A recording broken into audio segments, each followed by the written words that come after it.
Dobro i dobrodošli. Mjesto i vrijeme radnje znate, a akteri su isti kao s kraja prošle emisije. Moja malenkost i gospođa gospođa Cari je došla do 16 kuna.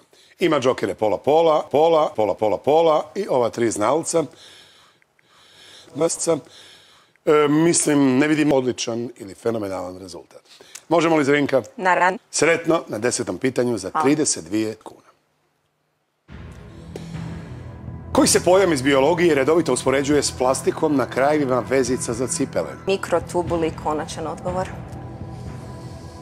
Odgovor C je, nažalost, točno. Trava, naravno, šala. Pa pogledajmo tko bi to na 1. april volio osvojiti svoj 1. april. Nesveten, Zagreb, Ploče. A put do milijuna popločan je zadatak vaš. Dragi moji, sastavite naslov na 50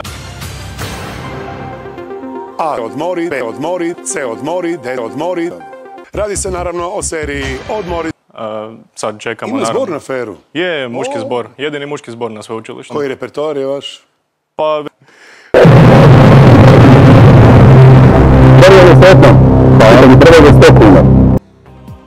Što će reći okupljeni oko stola kada podignu čaše? Odgovor je točan, 100 kuna za vas. A do tada ide drugo. Što su hrvatske ljepote stranim turistima bilo ljeti, bilo zimi? Nešto oku ugodno, nešto lijepo. Tko se profesionalno ne bavi najvažnijom sporednom stvari na svijetu? Točan odgovor, naravno. Pozdravimo Dorijana Nemeta, koji je osvojio 125.000 kuna.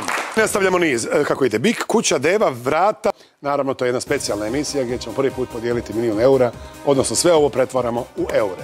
Tako ne propustite, jedino mi pitamo tko želi biti milijunaš u eurima. Hvala i ugodan nastatak večeri. 1. april, naravno.